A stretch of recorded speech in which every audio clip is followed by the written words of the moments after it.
Buenas noches y bienvenidos a la Alameda. Ya tenemos muchas ganas de volver a estar aquí en esta mesa de debate y de análisis en el plató de 101 Televisión. Ya saben, en ese programa que coproducimos la propia 101 Televisión y el periódico Sur. Y les digo que tenemos muchas ganas de volver porque, bueno, se nos ha hecho un poco largo este paréntesis después del final de año. Y este año, además, volvemos un poco antes para, bueno, pues para eso, para hablar de Málaga, de la provincia y de todas las cosas que nos pueden interesar. Y bueno, esta noche, como yo diría que como casi siempre, contamos con uno de los equipos habituales en esta Alameda, como nosotros, que es Javier Recio. Hola, buenas noches, Manolo. Director de Sur, bienvenido. ¿Se te ha hecho corta también o larga? Se me ha hecho larga, yo tenía ganas de volver. Claro, no, claro. Las leñas, ¿no? Las leñas, siempre. Bien, tenemos también a Alberto Gómez, Almendres. Buenas noches. A mí se me ha hecho corta, a mí me gustan las vacaciones. Se te ha tenido que hacer muy corta porque además te veo muy delgadito. Digo, Sí, entonces... yo me desperté así, el 7 de enero me desperté... Te despertaste así. Bien, y también Ana Perebrián. Buenas noches, Manolo. También periodista de Sur, redactora jefa de Sur. Y bueno, y esta noche pues decimos, ¿con quién podemos empezar esta nueva temporada de la Alameda? Y después de un intenso debate pues decidimos que no podía ser otra que la delegada de la Junta de Andalucía en Málaga, Patricia Navarro.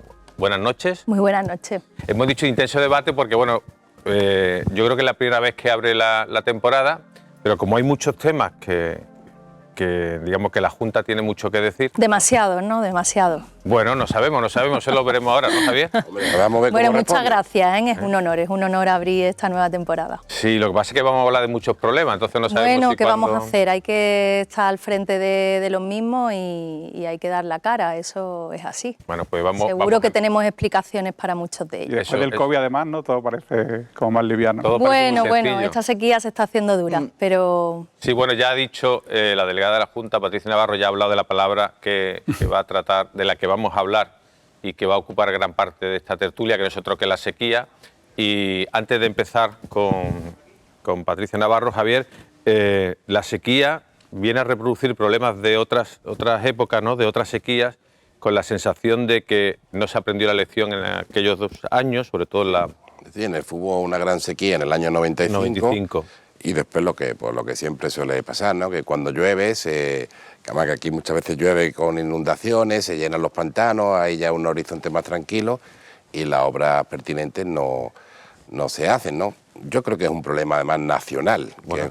un problema nacional. En España no hay problemas de agua, porque hace una Siquiera semana... en la provincia. O sea, No, siquiera en la provincia. Bueno, en la provincia ahora estamos peor, Ahora pero vamos, sí, pero se que- puede redistribuir, ¿no? Pero a nivel nacional, que eso hay que tratarlo como un problema de Estado, pues el tema de los trasvases no se ha resuelto. Eso, llevamos casi 50 años de democracia y aquí de los trasvases nadie quiere hay hablar. una especie de prejuicio, ¿no? De complejo, ¿no? No, En este complejo. país de los pantanos. De ¿no? los pantanos y también a nivel político, porque claro, cuando tú le sacas agua de un sitio a otro, pues claro, los habitantes de esa zona pues ponen el grito en el cielo y entonces los políticos de esa zona pues ya se ponen con su paisano para evitar después que las elecciones Bien, tengan pues problemas. antes de entrar en el detalle, porque se están haciendo muchas actuaciones en la provincia contra la sequía, se están tomando también decisiones. La última la publicada esta misma semana sobre el acuerdo que hay con Cartagena, con la región de Murcia para traer agua en buque. Pero antes de entrar en esos detalles, ¿cuál es la situación actual de la provincia respecto a la sequía, ¿no? Sabiendo ya que se anuncian pues cortes, restricciones especialmente para el verano, ya hay varios planes de sequía que se han puesto en marcha y va a haber también determinadas restricciones en toda la provincia. ¿Cuál es la situación actual? Digo para que los espectadores lo conozcan. Bueno, la situación actual y se ha establecido y introducido en los diferentes, por lo menos los 2 últimos decretos de sequía, como una zona de extraordinaria sequía. Es decir, aquí estamos pues mucho peor que cualquier otra provincia de Andalucía, teniendo en cuenta que también aquí se ha hecho muchas más inversiones desde el año 19 que en el resto de las provincias. Yo, a raíz de lo que estabais comentando del año 95, quiero decir que muchas de las obras que se están poniendo en marcha son obras de aquella época. Obras que se proyectaron, que se planificaron, que se aprobaron y que se quedaron pues, y que había un canon también para ella, en ¿no? el papel. Bueno, todavía no. El canon se aprueba en el año 2010, en la Ley de Aguas del 2010, se pone en vigor, entra en vigor en el 11, y desde entonces hasta que llegamos en el año 19 se recauda 700 millones de euros, de los cuales 500 estaban sin ejecutar. Entonces se ejecutaba a razón del 28%, lo que nos encontramos ejecutado. Hoy ya se está ejecutando el 100% de lo que se recauda de esa pequeña cantidad que todos pagamos en nuestro recibo del agua. Pero esas obras del año 95, que algunas sí se hicieron y fueron importantes, por ejemplo la conexión que se hizo de la Viñuela con Málaga, ahora lo que se ha conseguido con ese sistema de interconexión que supone una nueva cultura del agua, el basarnos en la solidaridad a la hora de gestionar el agua y poder ir trasvasando agua, lo que estábamos hablando, dentro de nuestra propia cuenca, en función de dónde hay y de dónde se demanda. Hoy puede ser que le estemos dando desde Málaga, que por cierto es una ciudad que ha hecho muy bien sus deberes desde el año 95, incluso antes, y gracias a eso, desde Málaga se está llevando, por ejemplo, a la Sarquía una cantidad de 180 litros por segundo desde hace ya meses, de agua de abastecimiento, no estoy hablando de las regeneradas, que eso es otro tema, de agua de abastecimiento. Gracias también a un sistema de bombeo que hay en la Rosaleda, que lo que hemos hecho nosotros es ampliar la capacidad y hacerle ese sistema reversible. Antes, cuando en el año 95 se hizo todo el sistema de la Viñuela, era para que la Viñuela, desde la Viñuela, trajera agua a Málaga, igual que desde la costa, que también había otro sistema para traer desde la Concepción agua a Málaga. Hoy, las obras que ha hecho, parte de las obras que ha hecho la Junta son para desde Málaga llevar agua hasta la Viñuela, bueno, hacia la Sarquía, hacia la Costa del Sol occidental y también incluso para el Guadalhorce. ¿Y por qué Málaga Capital no tiene ese problema? Es decir, ¿por qué esas obras de las que habla? Málaga Capital recibe la mayor parte de su agua de los pantanos del Guadalhorce, del Conde del Guadalhorce, todo ese sistema que está en el Guadalteba.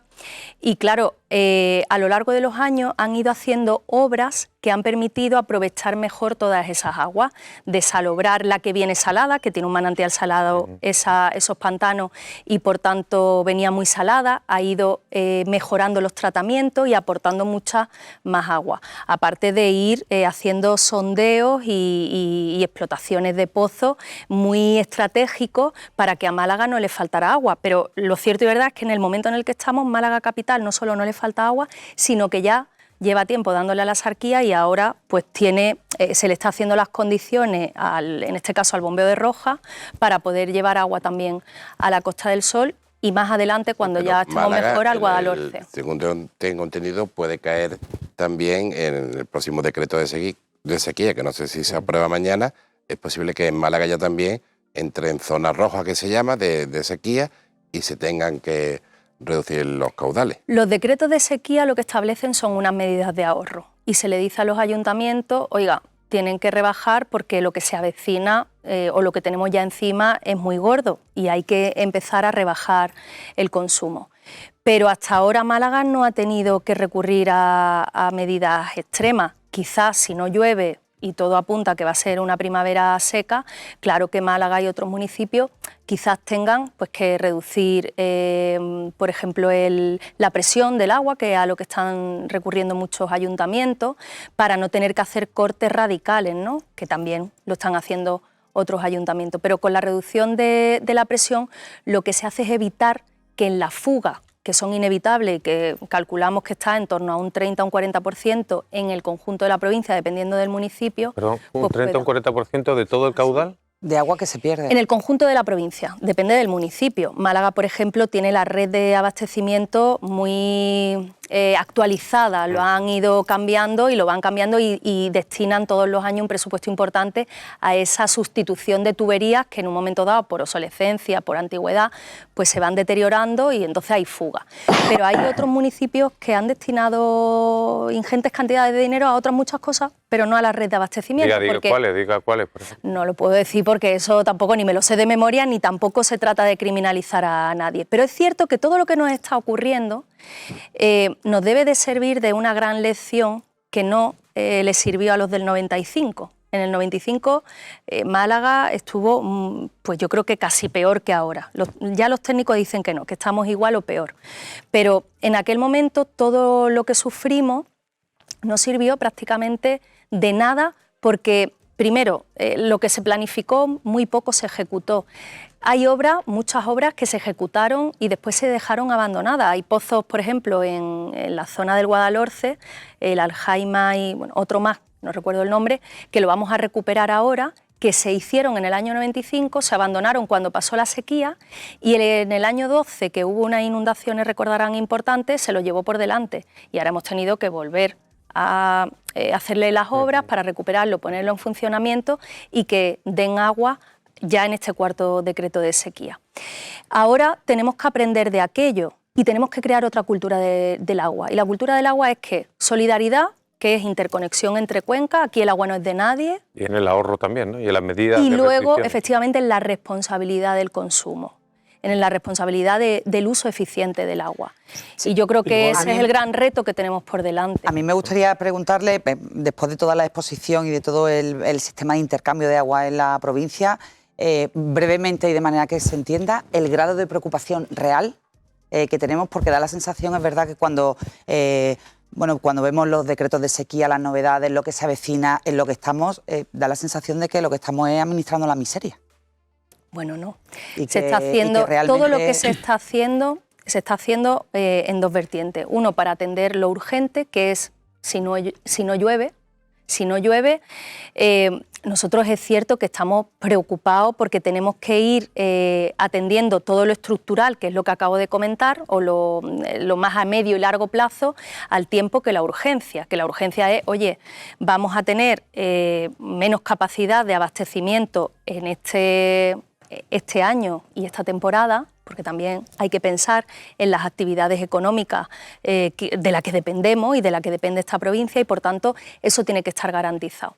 Preocupación es acción, te quiero decir, no nos quedamos simplemente en análisis, no, estamos aprobando los decretos de sequía y las estrategias como la de Sequía Plus precisamente para que si no llueve, que el límite lo tenemos puesto aproximadamente en el 1 de abril, a partir de ahí empezar ya a medidas de carácter más paliativo.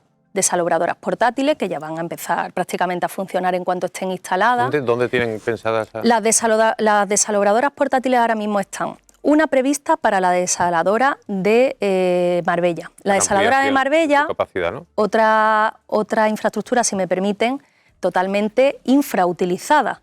Hasta ahora daba a duras penas un total de 6 hectómetros cúbicos, con una ampliación que se planteó en anteriores decretos de sequía, va a llegar a 12 hectómetros cúbicos y anexionándole una de las desalobradoras portátiles va a llegar a 20 hectómetros cúbicos.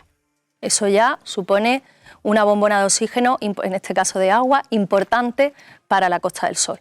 Luego van otras dos manantiales importantes, pozos, que también se han incluido en el cuarto decreto de sequía para su explotación, en el río Fuengirola y en el río Guadalmansa. Y luego va otra en la Sarquía, en la estación de tratamiento del Trapiche, que también irá conectado a un pozo que supuestamente tiene niveles de salinidad importantes para su tratamiento y puesta a disposición del sistema de la Viñuela. Entonces, bueno, esa es la desalobradora. Luego están las nuevas prospecciones, los nuevos pozos que también se van a poner a disposición. Estos que he comentado, los de Aljaima y también bajo Guadalhorce. Luego también, pues estamos en los barcos. Los barcos, eso no está cerrado todavía, el acuerdo con Murcia, porque se está explorando y se está viendo también cuáles son los excedentes de aquellos lugares de donde tenemos que traernos el agua, porque en ningún caso podemos nosotros traernos agua de lugares donde falte para la población local, ¿no? Y en eso están ahora mismo, pero también estamos mejorando, acondicionando todo el sistema de conexiones que desde el puerto conectan con toda la tubería que para Málaga, en conexión con la Sarquía, y desde Málaga en conexión también para la Costa del Sol occidental, tenemos con el puerto de Málaga. Eso se está revisando, se está viendo si está actualizado, ¿no?, la tecnología con la tecnología del barco, y se está también viendo que los caudales coincidan, porque posiblemente cuando se previó, que también fue, creo recordar, en el año 95, pues la tecnología nada tenía que ver con la de ahora, ¿no? ¿Y el proyecto de Estepona, del alcalde de Estepona, de José María García Urbano, de instalar una desaladora en el propio municipio, eso? Eso igualmente él está tramitando en su ámbito municipal, bueno, pues creo que una prórroga del canon para poder financiarlo, y nosotros, en cuanto nos soliciten los permisos, se estudiará, pero vamos, es una cuestión... Se estudiará, que se estudiará, no, bueno, no, se estudiará, no. Es una cuestión de estudiar las autorizaciones, de darle las autorizaciones, que por otro lado, y siendo agua salada, también hay que contar con la autorización de costas, que es otra parte implicada importante en todo esto. ¿Hasta qué punto tienen los municipios autonomía para tomar ese tipo de decisiones? Es que los municipios tienen la competencia del abastecimiento y también de la depuración y el saneamiento de sus aguas. Entonces, el agua en baja es una competencia municipal. Ellos pueden abrir y cerrar el grifo. Nosotros lo que le establecemos son los niveles de ahorro para que las masas comunes, la masa de agua común, esté garantizada o permita garantizar el abastecimiento a todo lo que tenemos, no solo a los residentes, sino también a todo lo que tenemos aparejado de actividad económica. ¿Qué va a pasar este verano? Con el turismo, me refiero. El turismo, nosotros tuvimos hace muy poquito, bueno, al día siguiente de que volvieran de Fitur, una reunión con las asociaciones más representativas del sector, y ya le estuvimos explicando cuáles eran los posibles escenarios, porque todo dependerá de si llueve o no llueve. Independientemente, nosotros seguimos nuestro plan de sequía plus y nuestra hoja de ruta con las infraestructuras, digamos, de carácter estructural, como a mí me gusta llamarle, ¿no?, las de medio y largo plazo. Ellos se tendrán que ir adaptando a los bandos que saquen los ayuntamientos, y todo dependerá de si llueve o no llueve. Si llueve, pues quizás no haya que recurrir a cortes o bajadas de presión. Si no llueve, pues posiblemente los ayuntamientos tengan que hacer cortes puntuales en determinados franjas horarios que ya han experimentado el verano anterior otros municipios, por ejemplo de la Sarquía.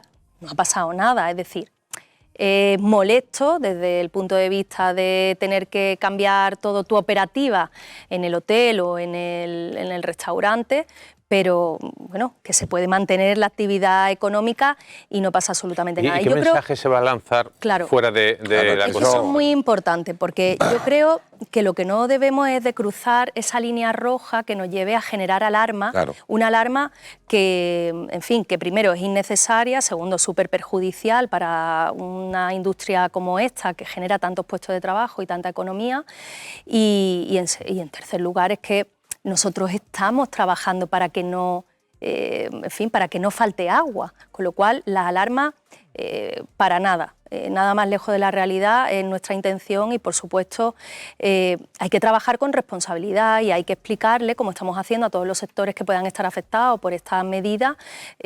Hoy mismo hablábamos por ejemplo, con administradores de fincas. Hemos estado con los agricultores, hemos estado con grandes superficies y supermercados, hoy nos reuníamos con comunidades, en este caso con comunidades de propietarios, que son a quienes al final representan los administradores de fincas, y le damos la información de lo que estamos haciendo, le explicamos los diferentes escenarios y luego le damos tranquilidad, porque, en fin, con todo lo que se está haciendo sería muy difícil que tuviéramos una situación de emergencia, de no tener agua, para tener cortes mucho más prolongados en el tiempo. Y en esta situación que estamos sufriendo, ¿qué responsabilidad tiene la falta de planificación de los diferentes gobiernos centrales, autonómicos, municipales? Porque da la sensación de que siempre se afronta la sequía con cierto cortoplacismo, ¿no? Eso no es así. Y voy a decir por qué. Pocos ámbitos hay de gestión que estén tan planificados como el agua. Porque además es que están aprobados por comunidad autónoma, en este caso en las competencias que tiene, que son las cuencas que gestiona, y luego por el Gobierno de España. Nosotros, nuestro plan director, por llamarlo de alguna manera, en materia de agua, son los planes hidrológicos de nuestras cuencas donde tenemos competencia. La que a nosotros nos atañe aquí es Plan Hidrológico de las Cuencas Mediterráneas. Y ahí están todas las obras necesarias para la gestión del agua de abastecimiento, del saneamiento integral, del saneamiento y la depuración de las aguas, y también obras defensivas para prevenir avenidas. Pero entonces la planificación no ha sido buena. Es que no, la planificación ha sido buena, pero no se ha cumplido. Entonces, no se ha cumplido. Planificamos muy bien, pero sobre el papel no se ha cumplido. Entonces, esas planificaciones se hacen en unos marcos de aproximadamente 4 años. Cada 4 años se va aprobando un nuevo plan hidrológico. Bueno, pues hay obras que nosotros hemos rescatado que hace 20 años que estaban en el plan. Eso me iba, por ejemplo, claro, la conexión, no todas están para la misma conexión fecha, de la Costa del pero Sol con la Viñuela, ¿no? Entonces, esa gran tubería que todavía le queda a algunos.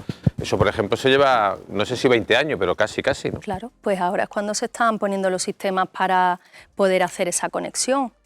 Y no sé, es que yo, por ejemplo, el otro día hablaba de esos 2.000 millones, que a pesar de que no es una cuenca estatal la nuestra, es una cuenca propia de la comunidad autónoma. Pero cuando se aprueba el plan hidrológico de las cuencas mediterráneas, las diferentes instituciones tienen responsabilidades reflejadas en su programa de medida. Yo animo también a que le echen un vistazo, porque es un documento, en fin, que da mucha información y también clarifica mucho todo lo que estamos haciendo. Ahí, en ese plan hidrológico, vienen obras que le corresponden a la comunidad autónoma, la mayoría, obras que les corresponden al Estado, obras que les corresponden a los ayuntamientos, y al Estado hemos cuantificado que por valor de casi 2.000 millones de euros tiene obras pendientes desde hace, no este periodo, sino desde hace tiempo. Puente de la Azucarera, por ejemplo, está ahí, eso no es para la sequía, pero está ahí. La tubería del saneamiento integral de la Costa del Sol está ahí, que son 1.000 millones de euros nada más, esa, por lo menos se estimó en su día esa gran tubería, y obras como el trasvase de Innájar. Ahora hablar de trasvase es una locura, en Innájar no hay agua para traer la Antequera, pero si eso hubiera estado hecho, a lo mejor en Antequera, en esa zona de Antequera, ahora estarían un poquito mejor, los acuíferos estarían mejor. Ahí se culpa mutuamente de por qué no se hace el trasvase. Pero no, el gobierno no les culpa a ustedes. Pero no hay culpa, pues es que nosotros, vamos a ver, cuando nosotros llegamos, los gobiernos socialistas le reclamaban, de la Junta, le reclamaban al gobierno de Rajoy en su día que tenía que autorizar el trasvase, que es una cosa que es competencia del Estado, entre cuencas, porque es entre cuencas, no es de la misma cuenca, es de la cuenca del Guadalquivir a la cuenca nuestra mediterránea. Había que trasvasar, creo que era 4,89 hectómetros cúbicos. Eso había que autorizarlo. Pero además le pedían que hicieran las conexiones para que llegara a todos los municipios de la zona.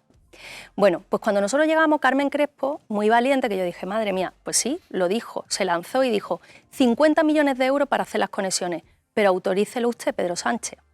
A día de hoy todavía no ha pasado esa decisión por Consejo de Gobierno, por Consejo de Ministros. ¿Y Rajoy por qué no lo autorizó? Bueno, supongo que por esa... Falta de planificación. No.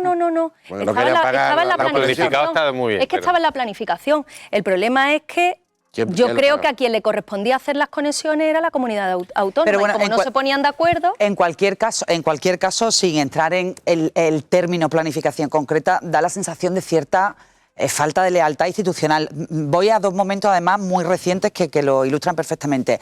Ayer, en la minicumbre que tuvieron en el Ayuntamiento, Junta, Diputación, Ayuntamiento y Gobierno de España, bueno, parece mentira que casi el titular que sale es que se ponen de acuerdo en sacar de la crispación política un tema tan serio como el agua. Y después, hace un par de semanas, publicamos en el periódico que ya está aprobada la desaladora de la Sarquía, que la Junta de Andalucía ha puesto los terrenos, ha conseguido delimitar unos terrenos en la zona del Ingenio, y que el Gobierno, pues que se va a encargar de la ejecución.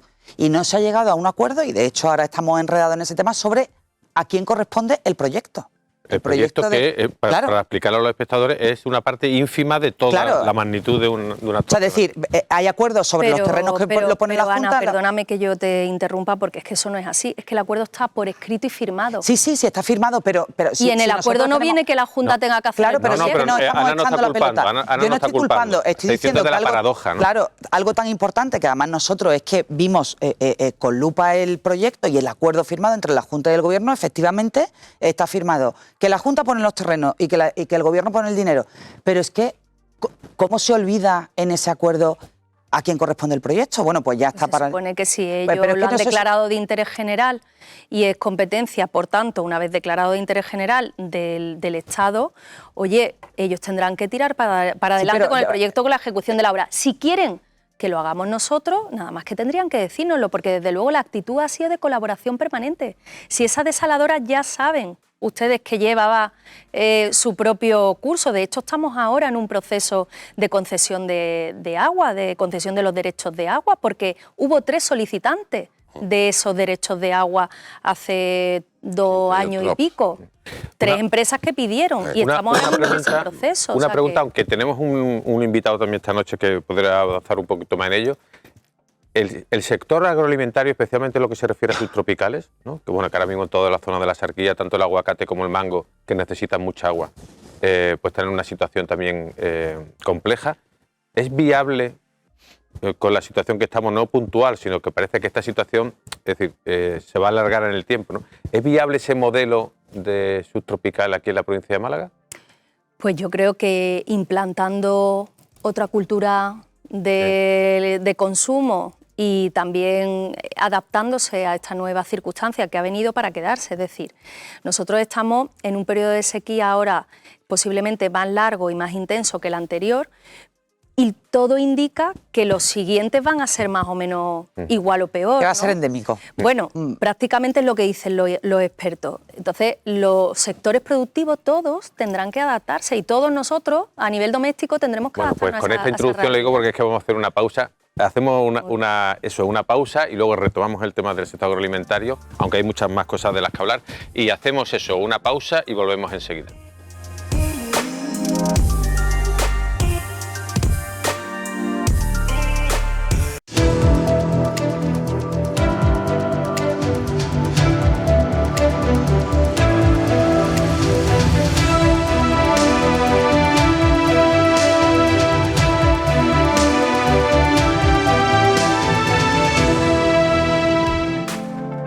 Ya estamos de nuevo paseando por la actualidad de Málaga y su provincia, una actualidad marcada por la sequía de la que hemos estado hablando, con Javier Recio, Ana Pérez Brián, Alberto Gómez y la delegada de la Junta de Andalucía en Málaga, Patricia Navarro, que se ha quedado un poco inquieta, como diciendo, a ver si el mensaje sobre el futuro del sector agroalimentario, especialmente la sequía, no ha quedado claro. Pues aclárelo, ¿no? Por supuesto, porque sobre todo el gran esfuerzo que está haciendo la Junta de Andalucía, la Consejería de Agricultura y Agua en estos 5 años es fundamentalmente para que no le falte agua también a la Sarquía en materia de abastecimiento, ya lo he comentado antes, y sobre todo también a todo el sector de los subtropicales, las aguas regeneradas, que también suponen una nueva cultura del agua. Eso tanto tiempo podía llevar funcionando la reutilización de las aguas regeneradas como construidas las depuradoras.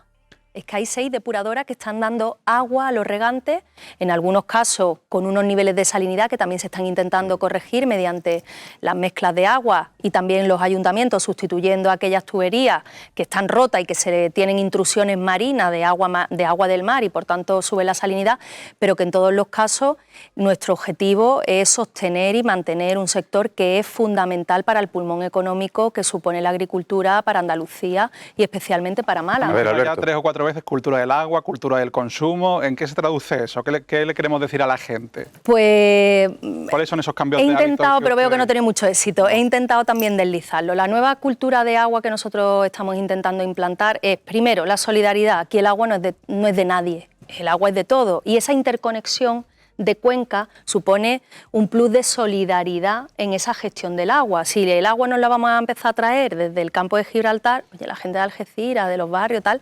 pues tienen que estar conforme con que cuando a ellos les falte también... Una puntualización, a ver si estoy en lo cierto. Viene del campo de Gibraltar, pero el agua que se almacena en el campo de Gibraltar viene de la provincia de Málaga, en su mayoría.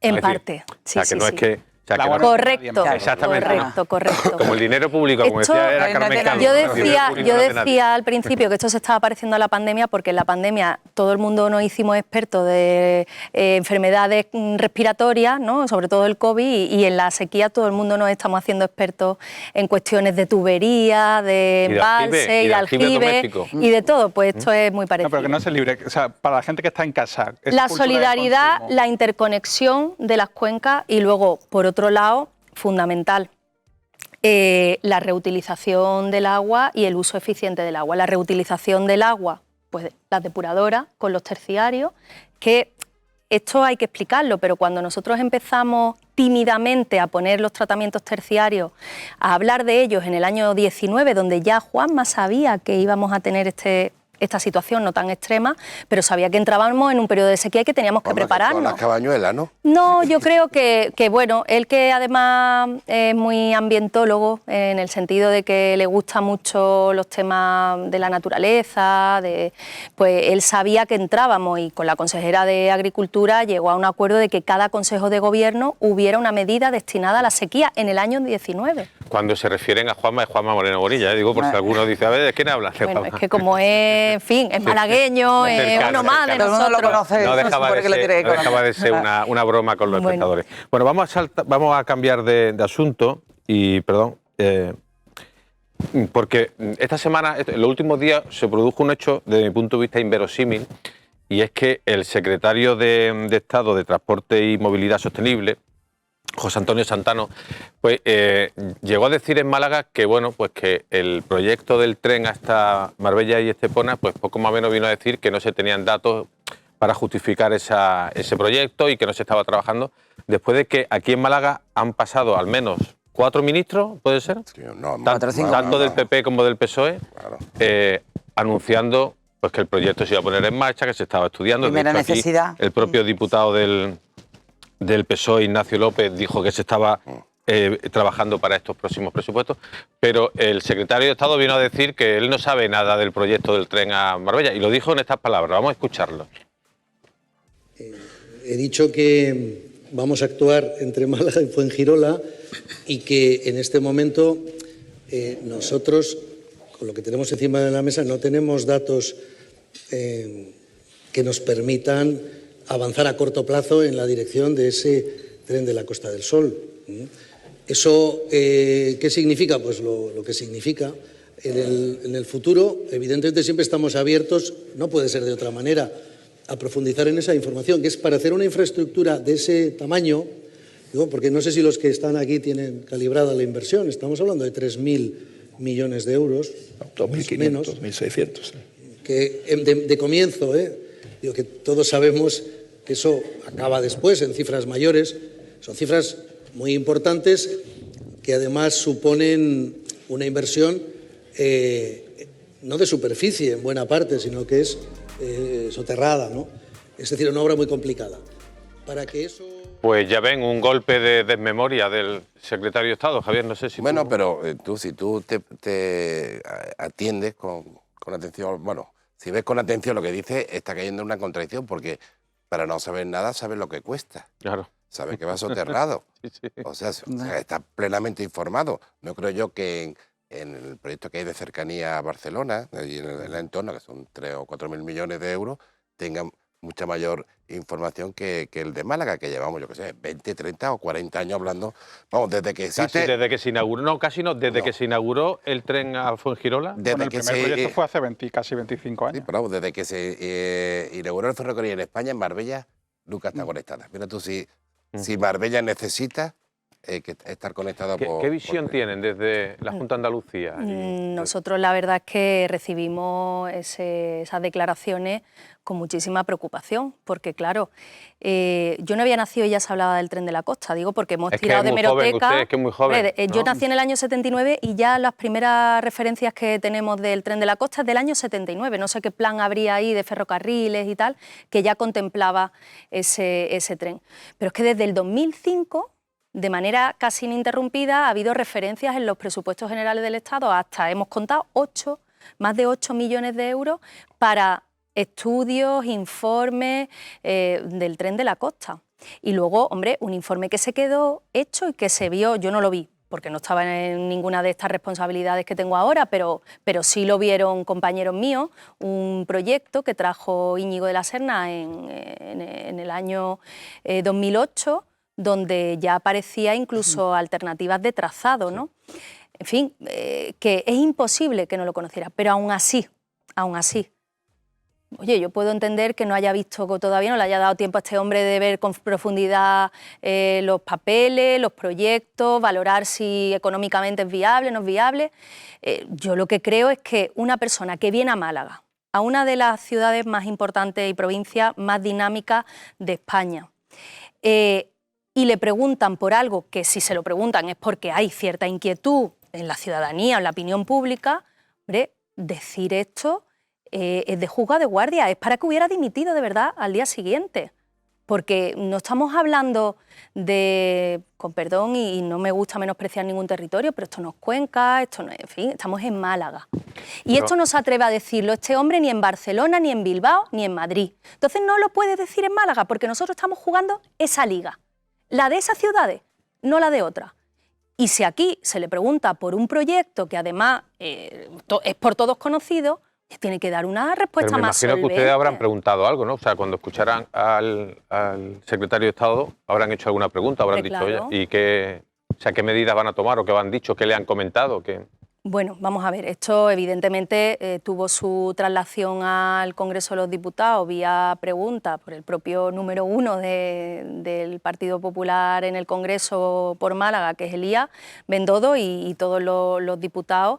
Y bueno, la contestación es que hay estudios y hay, o sea, desde el Ministerio se nos ha contestado que efectivamente hay estudios, pero ni un compromiso de que eso se vaya a hacer o de que haya algún plan. Yo, en fin, quiero tener la confianza, sobre todo por lo que se juega el señor Sánchez y el Partido Socialista en esta provincia, de que ese tren va a estar en los presupuestos y que además no va a estar hasta Marbella.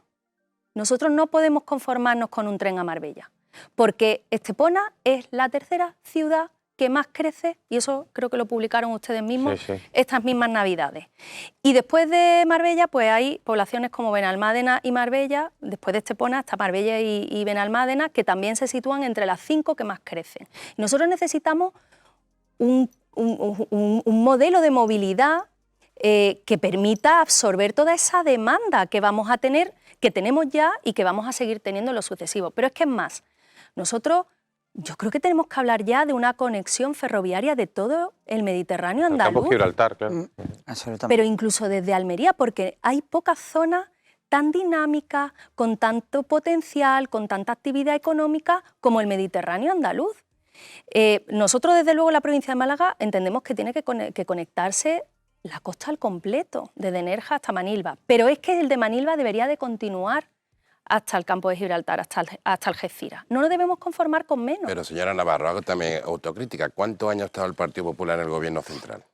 Bueno, pero nosotros es que cuando, justo antes de la moción de censura, ya trajimos un proyecto. Pero es que ustedes han estado 16 años en total. Bueno, puede ser, pero no, puede ser, no. Vamos a ver. ¿Han estado o no han estado? Yo le digo lo último que dejamos 16 años en el Gobierno de España. Sí.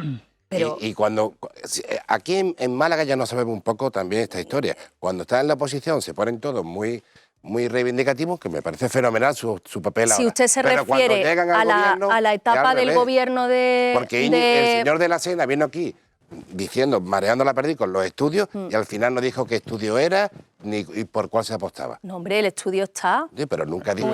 Ahora. Bueno, aquí llegó a venir la ministra Ana Pastor. Y Ana Pastor también. Ana Pastor vino aquí a presentar el proyecto, además. Con 2 alternativas de trazado, es decir, que no era algo ya serio y avanzado. Y luego, hombre, etapas anteriores, aquí se apostó por la alta velocidad y no se hizo en otros territorios, se hizo en Málaga. Y eso se hizo también con Celia Villalobos de alcaldesa, con Aznar de presidente del gobierno, se apostó por esa también infraestructura. Pero sí, me parece fenomenal que llegara a las de Málaga.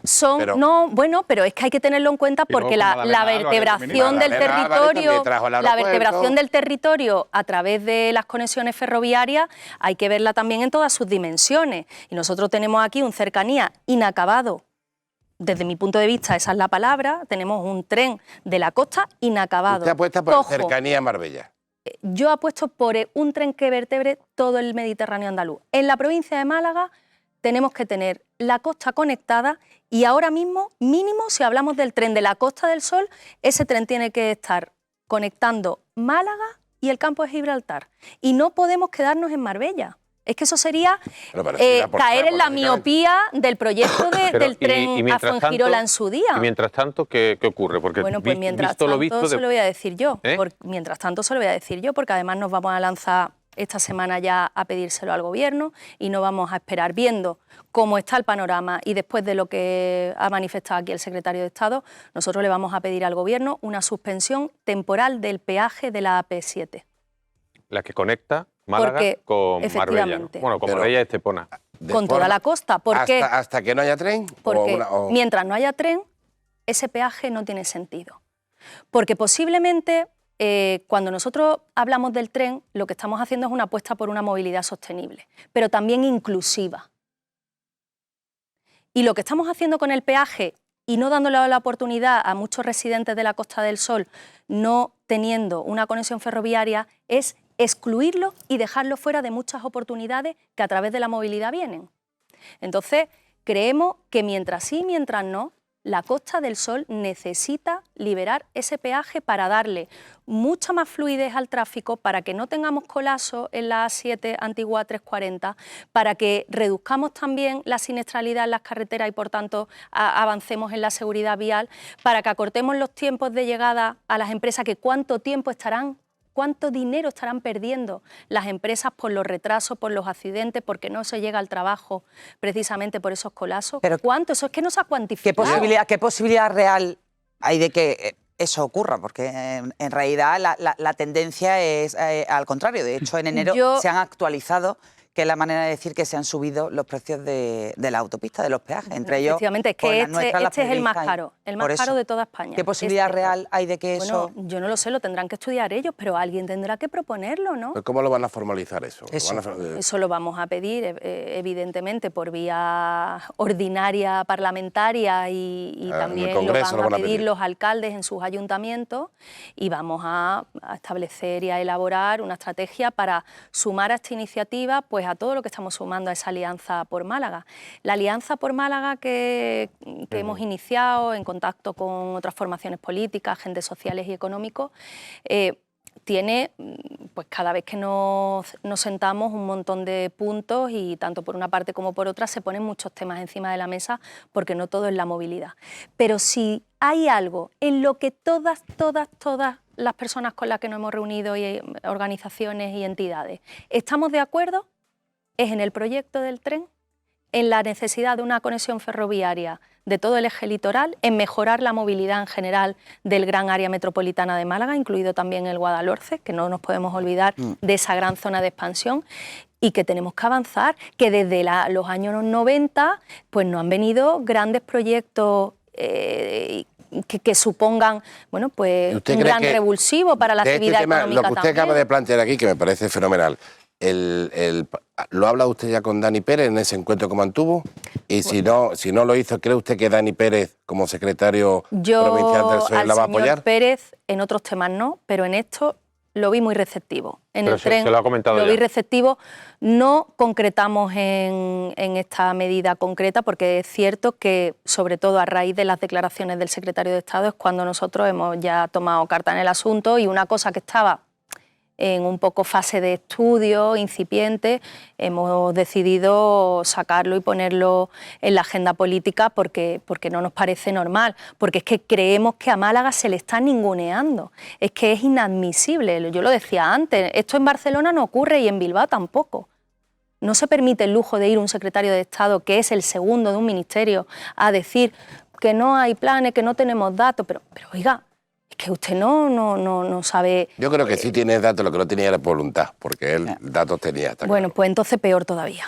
No, pero o sea, es que el peaje entre Málaga y Algeciras, o sea, los 3 tramos, ¿no? Lo que es Málaga-Marbella, Marbella-Estepona, Estepona-Algeciras, que son más de 15 euros el peaje, ¿no? Eso para una persona que tenga que hacerlo los 20 días laborales son más de 300 euros, ¿no? Y además hablamos de una suspensión temporal, es decir, que ¿Ustedes nosotros creemos en el tren como una movilidad sostenible. Por eso le digo que todo esto lo estábamos estudiando y lo estábamos viendo. Pero, a ver, es que si no se va a invertir en el tren, no se está dispuesto a dejar de recaudar o a tener que indemnizar, en este caso, a la concesionaria por el tiempo que esté suspendido, es que entonces, ¿qué hacemos en Málaga? ¿Qué hacemos? Porque también hablan, metimos el tema del tercer carril, que puede ser una buena solución. Habla del tercer carril para el este, para la A7, este. para la A7 a su paso por Rincón, Vélez o desde Vélez hasta Málaga. Bueno, pues eso habrá que estudiarlo, pero no, ahora dicen que van a estudiar unas alternativas para verse una ronda. Y mientras tanto, ¿qué hacemos los que vivimos en aquella zona? Yo le lanzo una pregunta y también a vosotros. ¿Cree que el hecho de que Málaga esté de moda, de que Málaga haya tenido en el pasado tuviera infraestructuras como el AVE, como la ampliación del aeropuerto, que por cierto se va a volver a ampliar, cree que hay como cierto recelo, ¿no? Incluso desde la propia Málaga, algunos sectores, de afrontar grandes proyectos?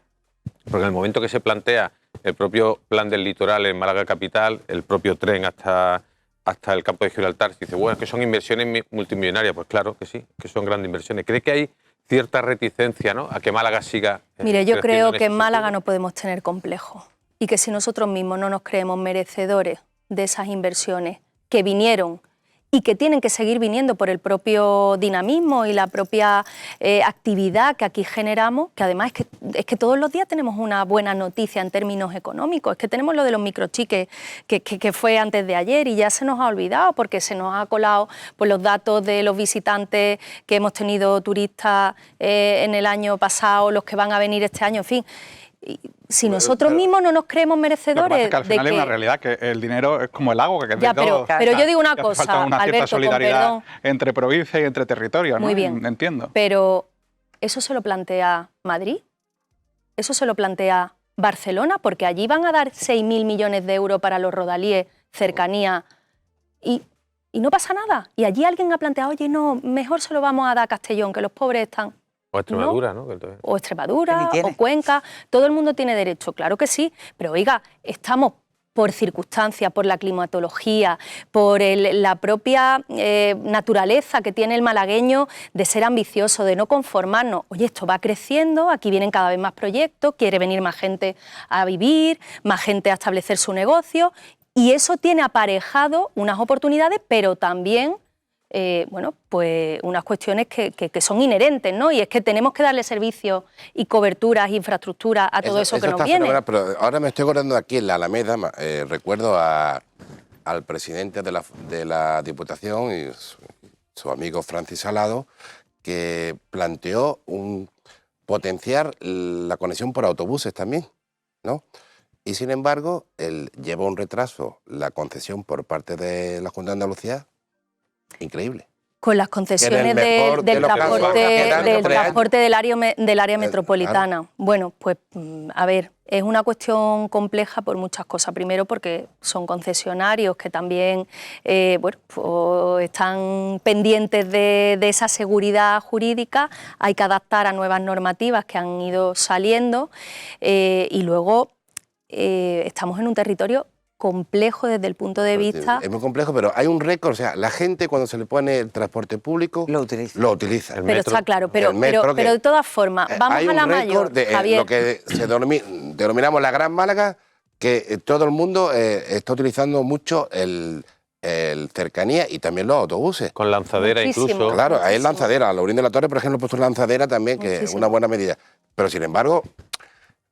Pero vamos a ver. Junta, que ahí tiene competencia y no depende absolutamente de nadie, pues tiene eso atascado. Pero yo pregunto una cosa, ¿el que no esté en las concesiones actualizadas ha impedido que el transporte y por tanto el servicio se preste? No. Perdone, pero se supone que si no hay concesión va a mejorar, claro, se va a mejorar, pero no. Los autobuses, pero ojo, está claro, pero con las concesionarias se habla permanentemente.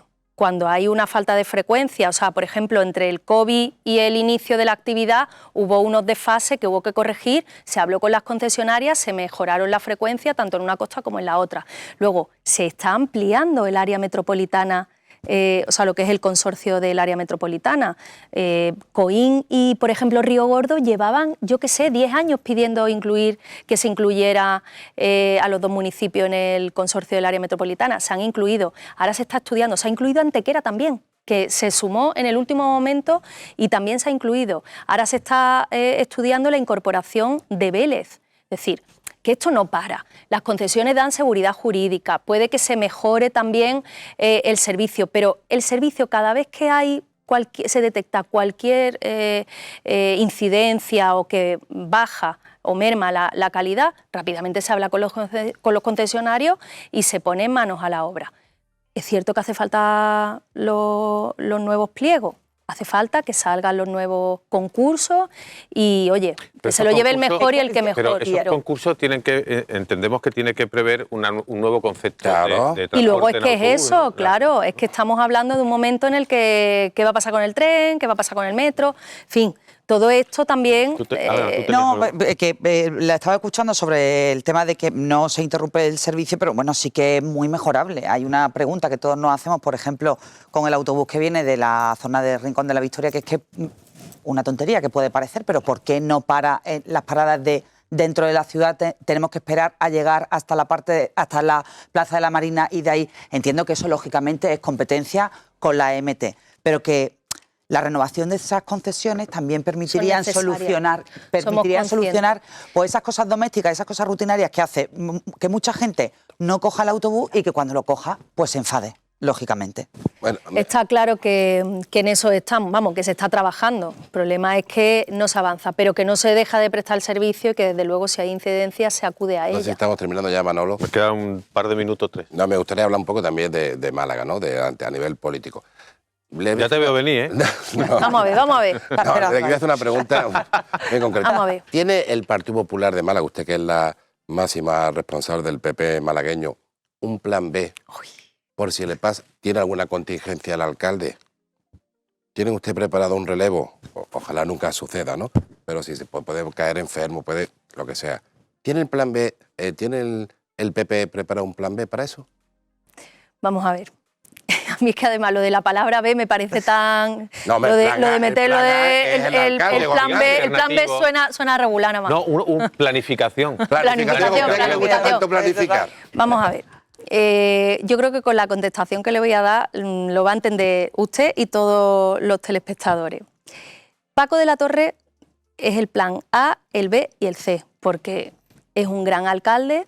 Si no hubiéramos estado de acuerdo, pues evidentemente no hubiera sido el candidato del Partido Popular, y si no pensáramos que no podía echar 4 años más, evidentemente también lo hubiéramos tenido un poco en cuarentena. Pero es que nunca fue así, lo tuvimos muy claro. Pero Paco de la Torre fue candidato porque sabíamos que Paco de la Torre sufrió un ictus en la pasada legislatura. Bueno, pero vamos a ver. Se recuperó. Suena un poquito tal. Las palabras, sí. Bueno, es lo que es. Hay una realidad cronológica. Y está fenomenal. Pero vamos a ver, Paco de la Torre está sujeto a cualquier problema de salud que podemos tener cualquiera de nosotros. Eso para empezar. Si yo tuviera que pensar en los planes B de los 303 municipios, bueno, Paco de la Torre tiene mejor salud que otros muchos de los que hoy ejercen su actividad como alcaldes, vaya. Yo lo testifico porque es que nos da 40 vueltas a muchos de nosotros. No, si yo no digo que estamos terminando ya muy rápido. Nosotros sabemos que él tiene carrete para rato, tiene una salud como si fuera un roble, y luego tiene un gran equipo. Claro, y si no está Elisa Pérez de Siles, que tiene un gran equipo. Pues nos quedamos con eso de que tiene un gran equipo. Muchas gracias por estar aquí, por afrontar todos los temas, incluido el que le ha planteado Javier Recio. Y bueno, a ustedes les decimos que sigan ahí, que volvemos en unos segundos después de haber charlado con la delegada de la Junta de Andalucía en Málaga, Patricia Navarro.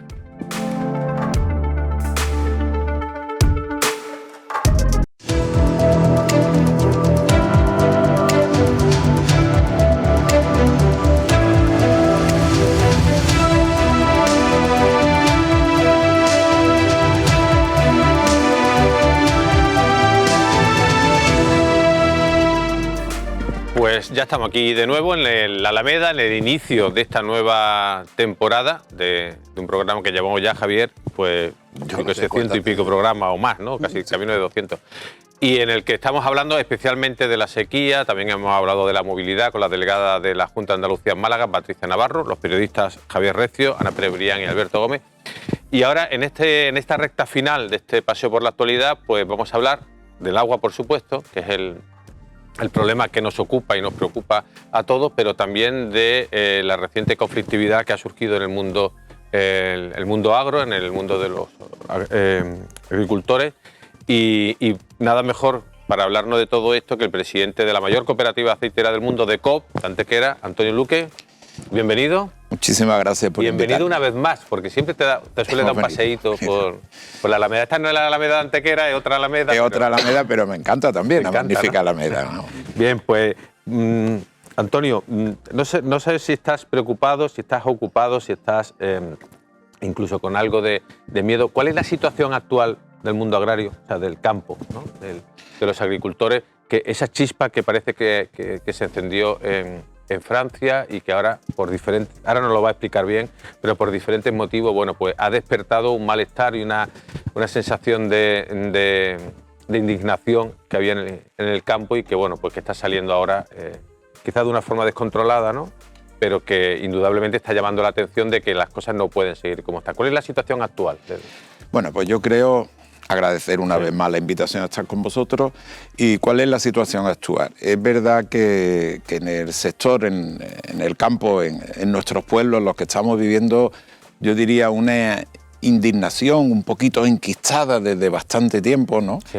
En donde yo creo que todos tenemos la sensación, no, la seguridad de que hay gente que legisla sobre nuestro futuro sin conocer de verdad cuál es la situación en nuestros pueblos, en nuestros distintos sectores. Y bueno, como bien dice, empezó por Francia, pero no solo Francia, Alemania, Polonia, Italia, Bélgica, toda Europa. Es una indignación de toda Europa. Yo creo que Europa se está pasando con ese ánimo regulador y yo digo ese medioambientalismo de capital sin conocer de verdad a los pueblos y las personas que viven en nuestros pueblos, que se dedican a nuestra actividad agrícola, que no olvidemos nunca que nos dedicamos a producir alimentos de una forma muchísimo más exigente de lo que se dedican nuestros colegas de otros países de fuera de la Unión Europea, pues llega un momento de que salta. Es decir, esta indignación yo creo que es lógica, que antes o después podía suceder y que probablemente no seamos tan importantes como para que, digamos, dirigentes políticos y de los gobiernos de toda la Unión Europea pues se hubieran preocupado antes por nosotros. Esperemos que ahora lo hagan, ¿no? Y preocupándose por nosotros, yo digo muchas veces, está el debate medio ambiente, producción. No, si nosotros somos los que más nos gustaría defender el medio ambiente, yo estoy seguro, más que otros muchos ciudadanos de las grandes capitales de Europa, ¿no? Y bueno, confiemos, me preguntaba, muy preocupado por la situación.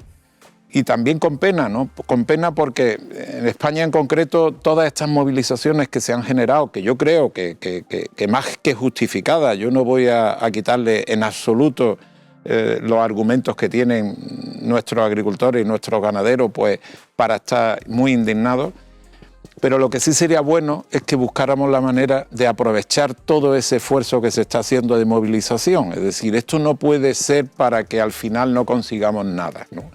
Yo creo que este esfuerzo que están haciendo muchas personas, incluso de forma muy espontánea, ¿no? Deberíamos de intentar que conseguir cosas como, para mí, de la más importante, agua, ¿no? Agua y esas restricciones a nivel europeo y esas limitaciones, pues yo creo que tienen que enfocarse de otra manera, ¿no? Y si se tienen que mantener para las producciones no solo en Europa, sino lo que venga de fuera de Europa. Es decir, no me pida usted a mí una exigencia en producir tomate, leche, aceite vino, con una serie de requisitos que no se cumplen. Que luego no se cumplen en tercero. De todas maneras, estaba hablando, Antonio, del tema de la necesaria organización.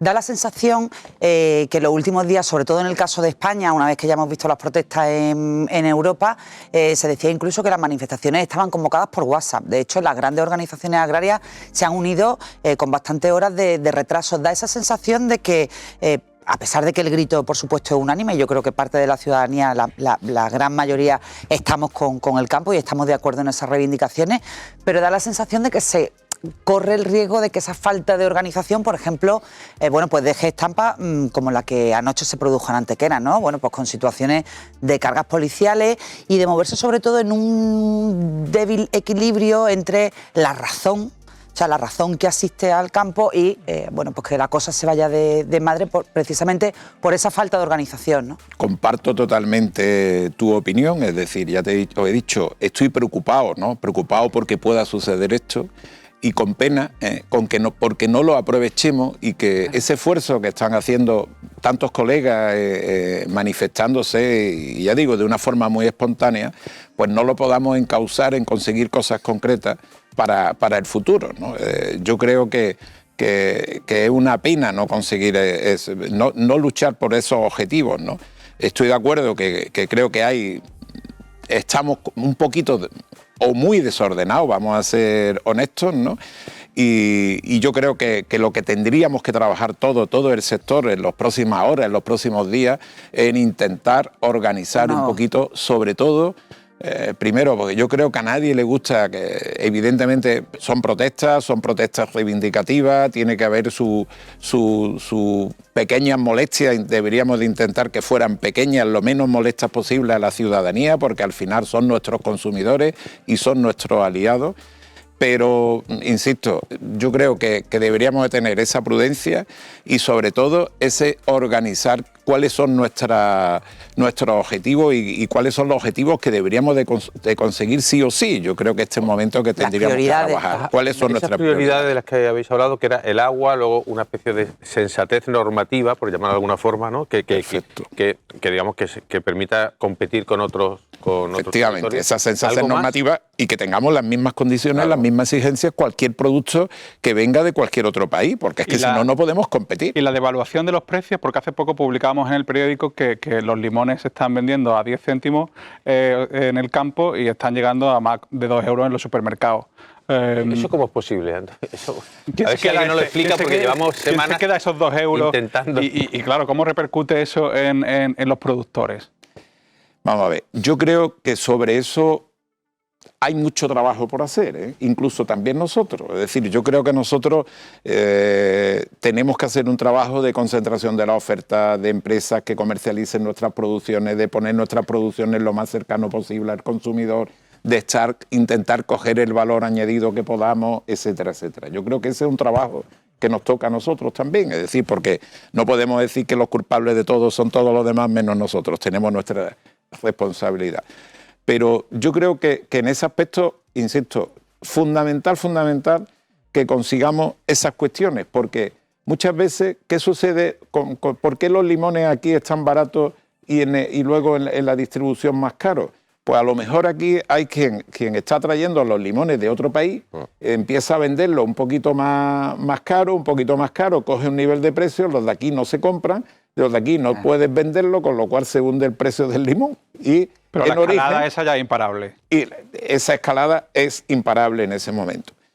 Pero bueno, ahí yo creo que tenemos que hacer también un trabajo nosotros, cooperativas, unir los agricultores, concentrar la oferta, ir junto al mercado, etcétera, etcétera. Yo creo que hay cosas que se han hecho y cosas que están por hacer. Lo que no podemos hacer es que si el limón me lo produce, pues no sé, de cualquier otro país a un precio mucho más barato, porque no hay la exigencia que tenemos aquí. Volvemos a lo mismo, ¿no? Ahí claro, volvemos al final están denunciando es competencia desleal por parte de otros países. Total. Pero una pregunta, ¿es lo mismo que denuncia Francia, por ejemplo? No, en eso yo creo que todos los europeos estamos de acuerdo. Por ejemplo, ¿no? Sí, pero ahí hay una gran diferencia, porque ya ha habido el propio ministro francés que ha salido diciendo, oiga, no, que los controles y los productos en cualquier país de Europa tienen las mismas exigencias de calidad. eso es verdad. Ahora, no sucede unos kilómetros más al sur o en otros sitios del mundo, por ejemplo, no es lo mismo. Marruecos. ¿Usted no tiene la sensación de que en el fondo la Unión Europea lo que quiere es desincentivar la producción agraria, dejarlo a la mínima expresión? Y con el peligro que tiene eso de perder la dependencia, además, la soberanía alimenticia de los países. Yo creo que no hay una... Hay un bueno, algunos amigos dicen la ecolocura esta que nos está llevando a que al final el sector primario se quede completamente minimizado con el peligro que eso conlleva. Yo llevo algo así como 30 años teniendo esa sensación. Claro, no, es que yo no le digo ahora. 30 años por lo menos. Por lo menos. Pero es que... Es decir, yo siempre he tenido desde hace mucho tiempo la impresión de que la Unión Europea, antes comunidad, yo todavía alguna vez le llamo Comunidad Económica Europea, la Unión Europea, el sector agroalimentario, la alimentación no ha sido algo importante. Quizás porque haya algunos tecnócratas, por llamarlo de alguna manera, algunos altos funcionarios de la administración comunitaria que piensen que Europa nos tenemos que dedicar a otras cosas más, entre comillas, importantes. Es verdad que cuando hemos vivido situaciones como la pandemia, y nos hemos dado cuenta la importancia que es tener alimentos. Es que yo he contado alguna vez, quizás aquí, ¿no? Se puede imaginar un ciudadano que llegue a cualquier cadena de la distribución y están los lineales vacíos. Cuando la pandemia hubo unos primeros momentos de psicosis, y todos no vamos a hablar de qué cosas se compraron mucho, ¿no? Pero hubo momentos de psicosis que hubo lineales concretos que estuvieron vacíos, ¿no? Bueno, pues el sector, en ese momento el sector agroalimentario estratégico, gracias a Dios tenemos lo que tenemos, etcétera, etcétera. Luego viene la invasión de Ucrania y de pronto, bueno, hubo un choque de trenes espectacular. Una parte importante de los cereales que se consumen en Europa vienen de Ucrania. Ucrania es Rusia, Ucrania sobre todo, ¿no? Girasol, etcétera. Bueno, hubo una situación con los problemas que luego vino en los temas de logística a nivel internacional, que si los barcos llegan, no llegan, etcétera, etcétera. Bueno, nos imaginamos una Europa sin capacidad de producir sus alimentos. Claro. Hemos oído muchas veces... Ya ocurre con los cereales estamos ya... No, cereales prácticamente anulados. Pero con los cereales, con lo que ello implica, lo digo por los espectadores, no solo para el consumo de cereal, sino para que la alimentación del ganado. Animal, está claro. Es un tema que yo creo que nuestros políticos... A mí me da mucha pena incluso cuando hablamos con los políticos españoles que nos dicen, esto es un tema de Europa. Y yo digo, bueno, y en ese cortijo, ¿quién manda? Claro. Si los políticos españoles no tienen capacidad de decisión, los españoles, los franceses, los portugueses, yo me imagino que será entre todos, ¿no? Estamos construyendo un ente allí alejado porque ahora oímos a muchos dirigentes, a muchos gobernantes nuestros hablar de que esto es un tema de Europa, que estamos ahora... Hermano...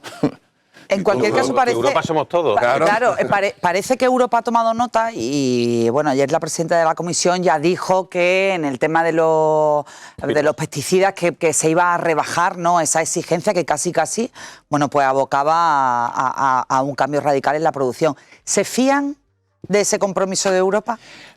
Vamos... O sea, decir, en general, ¿ustedes se fían de Europa? Yo no voy a decir nosotros, no me fío. A mí me gustaría tener unos políticos, un gobierno aquí o unos gobernantes, no digo solo el gobierno central, autonómico y demás, que tuvieran el carácter, el genio de decir en Europa, oiga, si hemos dicho que esto de los pesticidas lo vamos a limitar o lo vamos a hacer de tal manera, hagámoslo.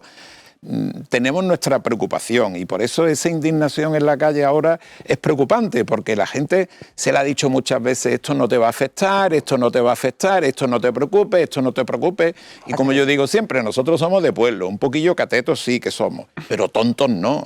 Y estamos cansados de ser... ¿No cree que se ha intentado comprar, digamos, entre comillas, a los agricultores y a los ganaderos con las subvenciones europeas? Porque, por ejemplo, no tiene mucho sentido, yo no sé, a lo mejor usted me corrige, que las subvenciones sean por territorio en vez de a la producción. Si tú incentivas la producción... Yo he sido uno de los defensores históricos que las subvenciones deberían haber sido siempre vinculadas a la producción, claro, y no porque al final lo que te hacen es que tú abandones, claro, seas menos eficiente, claro, abandones. Y yo creo que eso ha sido uno de nuestros graves problemas históricos y que eso demostraba que Europa quería que nos dedicáramos a otra cosa. Y a usted como presidente, es que estamos aquí hablando, ¿no? Y parece que, pero es que es el presidente de la mayor cooperativa aceitera del mundo, es decir, ¿no? Sí. ¿Alguien le ha llamado para decirle, a ver, Antonio, ¿esto cómo crees tú que hay que solucionarlo? Me refiero al gobierno de España, al gobierno autonómico, como dice, Europa, en algún foro... La verdad es que no. Pero es que eso es lo que llama la atención. Que eso no quita que nosotros sí lo hemos dicho muchas veces. Eso no quita que sí lo hemos dicho. De Bruselas que no tiene ni idea de lo que es esto, ¿no? Y que está tomando decisiones, a lo mejor, ¿no?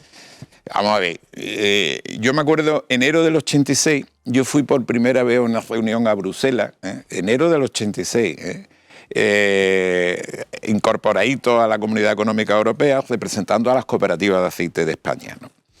Había un señor allí que era el jefe de división de materia grasa, aceite de oliva, un italiano, el señor Schirati, que nos dio la bienvenida a los españoles, que llegábamos, damos la bienvenida a los españoles y a la vez lamentamos su incorporación porque nos van a generar un problema de excedentes, etcétera, etcétera. Allí empecé yo a darme cuenta que la obsesión que tenían los funcionarios era que menos producción, no me compliquen la vida, si yo necesito alimentos, pues ya iré por ellos fuera, ¿no? Desde entonces, de verdad que no hemos dejado de dar nuestra opinión o lo hemos intentado dar. ¿Se nos ha hecho mucho caso? No mucho, la verdad. Alguna vez sí, no voy a decir que nunca, ¿no? Pero bueno, yo espero que ahora las declaraciones que veo de los altos cargos a nivel europeo, incluso del gobierno de España, me doy cuenta de que esto está calando, en estos días, no solo por las movilizaciones en España, las movilizaciones en Francia, en Alemania, como hemos dicho, en toda Europa. La simpatía de la ciudadanía, la mayoría de la gente lo apoya. Muy raro además que una protesta que bloquea carreteras. Pero eso por ahora, cuando lleven pero eso es lo que yo comentaba antes. Pero llevan ya un par de días y despierta bastante simpatía, El paseo por el filo de la navaja me gustaría, es peligroso. A mí me da, por eso he dicho antes, me preocupa, me da miedo y pena. Ahora digo, aprovechando que tenemos aquí al presidente de la mayor cooperativa de aceite, yo creo que una pregunta que está muy... Está ahí el precio. ¿Por qué está tan caro, no? ¿Qué va a pasar con el precio del aceite de oliva? ¿Qué es lo que le interesa a miles de familias? Vamos a ver, yo he dicho en muchas ocasiones, para que os hagáis una idea, Decos tiene una producción media de 200 millones de kilos de aceite de oliva, un poquito más de producción media. Llevamos 2 años con menos de 100, con 90, incluso un poquito menos. ¿Por qué ha subido el aceite de oliva? Por eso. Porque hay menos, ¿no? Es que, oferta porque es imposible ordenar un mercado que tú digas, bueno, vamos a dejar el aceite de oliva a 4 euros, a 5 euros y que como hay nada más que esto, pues a ti te toca una botella, a ti 1,5, pues tiene tal, o sea, es imposible. ¿Cómo se regula? Oferta y demanda. Esto es así de fácil. ¿Qué va a pasar? Ojo, y esto es como consecuencia de algo que hemos hablado aquí mucho, agua. El agua. Agua. Sí, es que lo que es increíble en el siglo que estamos, en el momento que estamos, con la tecnología que tenemos y en el país que vivimos, que no tengamos la infraestructura hidráulica suficiente como para tener un sector productivo mucho más homogéneo, menos preocupado de la situación climatológica, etcétera. Como lo tienen otros países, por como cierto, lo tienen en otros países. Con más problemas que España respecto al agua. Mucho más problemas que España. Eso existe en otros países, y no en uno, en dos, en muchos, ¿no? ¿Qué va a pasar con el precio del aceite de oliva? Inmediatamente que llueva mucho, el aceite de oliva se mantendrá el precio y esperemos que cuanto antes tengamos una cosecha buena, que puede ser el año que viene. Ya empieza a ser muy complicado porque es que ha llovido muy poco y sobre todo en algunas zonas, la nuestra, muy poco. Pero inmediatamente que llueva, el precio se mantendrá y bajará. Que llueva, y lo que es más preocupante... Que llueva o que se pueda regar, ¿no? Si es que eso es lo más que haya agua. Que llueva. Pero es lamentable que no podamos hacer las cosas porque se pueda regar, porque podríamos mejorar el medio ambiente, podríamos mejorar un sistema productivo más homogéneo. A mí me dicen, bueno, si tienes muchas más hectáreas de regadío, pues va a tener más producciones y van a bajar los precios. No es cuestión de buscar un precio homogéneo. No tiene por qué bajar si tú vas consiguiendo mercado. Nosotros ¿os imagináis una empresa como nosotros que vendemos la mitad de nuestro volumen fuera de España, que de pronto pase esto 2 años y tengamos que estar perdiendo mercados? Es que esto es tremendo. Es decir, necesitamos estructuralmente esa infraestructura. Yo lo único que veo bueno de esta sequía y lo que más me gustaría de estas movilizaciones que estamos viendo es que nuestras administraciones se mentalizaran de una vez por todas de la necesidad que hay de una buena gestión del agua, de la infraestructura del agua. El otro día comentaba que en una jornada que me había invitado, Comisiones Obreras, a hablar de agua y yo comentaba, ese mismo día salía publicado en una revista especializada, Norte de África, Marruecos, de aquí a 2030, 180 pantanos nuevos y 30 desaladoras, con un programa de plantaciones, bueno... Ahora puedo ser yo un poco demagógico y decir, pero aquí tengo una ley de amnistía. Eso muy demagogo, un poco no, muy demagogo. No, bueno, un pelín, pero no mucho. Bastante. Me preocupa esa situación, sobre todo en estas movilizaciones. Claro. Porque anoche, la situación que hubo, las voces que yo oía, no estuve allí, pero me mandaron vídeos y demás, y las voces que yo oía, en Barcelona no pasaría esto, claro. Y si pasa, esto no tiene importancia, etcétera, etcétera, etcétera. Pero es que al final todo está conectado. Y eso no es demagogia, eso es anoche. No, eso es realidad. Eso es anoche. No, anoche. Por ejemplo, todos los agricultores que, por incumplimiento de la ley, se han sancionado por estas movilizaciones, ¿no? Que van a ser mucho. Ellos podrán pensar, oye, ¿yo por qué no soy indultado o soy amnistiado, no? Si estoy luchando por... ¿no? Es decir, por eso, demagogia depende, Alberto. No, demagogia. No, la podemos disfrazar, pero hombre, es demagogo. Porque a lo mejor... O sea, entiendo que es un argumento... problemas tan graves, debería haber un Estado preocupado. No, fíjate, no digo un gobierno, un Estado preocupado en estas cosas, ¿no? Totalmente. Al olivar, por ejemplo, ¿le solucionaría el problema el tema de las desaladoras? Vamos a ver. ¿O tendrían que tratarse el agua por la salinidad? Yo creo que comenté aquí, nosotros hace ya unos cuantos años, porque aquí hay alguna persona que una vez me oyó decir, y lo repito mucho, y lo repite, que en Andalucía con agua no habría paro, por supuesto, mejoraría el medio ambiente. Y lo de no habría paro, alguno ha escrito sobre eso, ¿no? Igual que hubo un colega vuestro que yo dije en un día que el problema que tenemos muchas veces en las cooperativas es, en cualquier pueblo hemos tenido siempre 2 tontos, y eso, pero los tontos nos ponían verde a la cooperativa, a cualquier cosa que se hiciera en el pueblo, en el bar. El problema es el WhatsApp, y los 2 con el WhatsApp, eso ya nos ha complicado a todos la existencia. Entonces, los tontos con altavoz, ¿no? Totalmente, los tontos poco. Yo creo que hay cosas, yo comenté aquí, un proyecto a la pregunta tuya. En Málaga se está tirando al mar 50 hectómetros cúbicos de agua, ¿no? En la zona de la Costa del Sol occidental, ¿no? De Málaga capital. Málaga capital. Más la Costa del Sol occidental, bueno, pero solo con lo de Málaga capital, en el norte de la provincia podríamos tener 30.000 hectáreas de regadío de olivar. Mejoraría todo. Recargaría acuíferos. Mejoraría el medio ambiente, porque al final nosotros criamos un bosque sumidero de CO2 en donde la naturaleza se puede desarrollar mejor que en un desierto, queramos o no queramos. Bueno, ya no digo empleo, situación económica, que son unas inversiones gravosas, claro, pero el año pasado y a los precios que está el aceite de oliva, la mayor producción que hubiéramos tenido en esta provincia, el valor de esa mayor producción podía estar en el entorno de 700 millones de euros. En 2 años, ¿no? Bueno, queda mucho trabajo y hay cosas que se pueden hacer, ¿no? Y es donde digo, porque la primera vez que yo hablé de ese proyecto me dijeron, no, es que en época de sequía eso está prohibido. Yo digo, ¿quién lo prohíbe? ¿Qué ley lo prohíbe? ¿Qué parlamento tiene que cambiar esa ley? No hay nadie que entienda que un agua que se tira al mar depurada, que puede contaminar nuestras playas, que de hecho hay veces que la ha contaminado, y que se pueda utilizar de esta manera. No hay nadie que se dé cuenta, si hay alguna ley que prohíbe eso, Dios mío, pues esa ley hay que cambiarla, necesitamos políticos que cambien la ley. Desaladora. El tema del agua, yo creo que hay que hacer lo que hacen en otros países donde tienen grandes deficiencias de agua, es un poco de todo. Es decir, no hay, claro, es un poco de todo.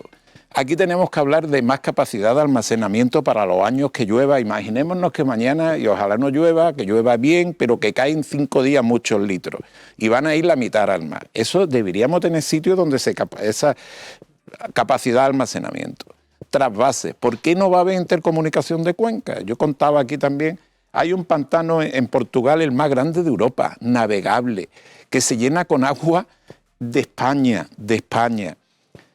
Hace un par de meses en una jornada había un empresario portugués y yo hablando acaloradamente del agua, me decía, ayer tuve una conversación, una comida con la ministra de Agricultura de Portugal y me decía la señora ministra, le comenté yo, ¿usted es consciente que antes o después España tiene que cambiar y nos van a cortar parte del agua que entra? Porque es que esto no es lógico. Dice, y me contestó la ministra, lo que no entiendo cómo no lo han hecho ya. Claro. Y esas son las cosas que por lo menos a mí y yo creo que a mucha de nuestra gente nos preocupa y me gustaría tener un gobierno central y un gobierno autonómico absolutamente preocupado en esos temas, porque eso además no es solo para los agricultores, porque ese agua es para producir alimentos, con lo cual el aceite estaría, y eso no es demagogo, eso es matemático. El aceite estaría más barato y nosotros más felices. Claro. Y nosotros más felices. ¿Y cuál es el panorama ahora en la provincia? Ya sé que DECOP está tiene producción en muchos lugares, en muchos territorios, pero lo que se refiere a la provincia de Málaga, porque claro, hay inquietud también en el sector de los subtropicales, por la importante necesidad de agua que tiene, el problema de la zona norte. ¿Cuál va a ser el horizonte del sector agro en Málaga? Vamos a ver, yo creo... Llevamos muchos años que el sector agro en Málaga está perdiendo en esta costa, la costa occidental, ha perdido mucho, ha perdido mucha producción. Es verdad que con el crecimiento del turismo, hay zonas, el Valle de Guadalhorce también está teniendo muchas limitaciones con sus problemas también de agua y demás. En la Axarquía es verdad que ha habido una explosión con los subtropicales. Yo creo que en la provincia de Málaga, como no le demos una solución al tema del agua, las producciones van a ir desapareciendo y en poco tiempo, pues aquí habrá turismo en la costa y la otra parte desierto, mucha parte de Málaga. ¿Hay cambio generacional? Eso es otro de los problemas que tenemos, el cambio generacional. Y bueno, yo también he dicho en muchas ocasiones, para que se incorporen los jóvenes en nuestro sector, un tema clave es el agua, que es la única manera de garantizarle unas producciones estables. Claro que sí, una estabilidad y un atractivo. Sí, si no tiene un atractivo, incluso algo que está muy de moda, me parece que lo he dicho aquí alguna vez también, la incorporación de la mujer, ¿no? Pues también en el medio rural la incorporación de la mujer. Yo digo, es que es imposible. Con agua se incorporarían más mujeres y más jóvenes a nuestra actividad. Pues nos quedamos con ese mensaje, ¿no? Y la verdad que siempre que viene se nos hace muy corto la conversación. Vamos a tener que llamarte más habitualmente. Sois muy buenos tertulianos, sí. Yo encantado. Yo creo que tiene mucha información. De estar con vosotros cuando queráis. Pues muchísimas gracias, Antonio Luque, presidente de DECOP, por estar aquí. Gracias, Alberto, Ana, Javier y sobre todo gracias a todos ustedes que ya saben que tienen una cita, yo diría que ineludible, cada jueves con este paseo por la Alameda, por la actualidad de Málaga, su provincia y siempre en el contexto regional y nacional. Les esperamos la próxima semana.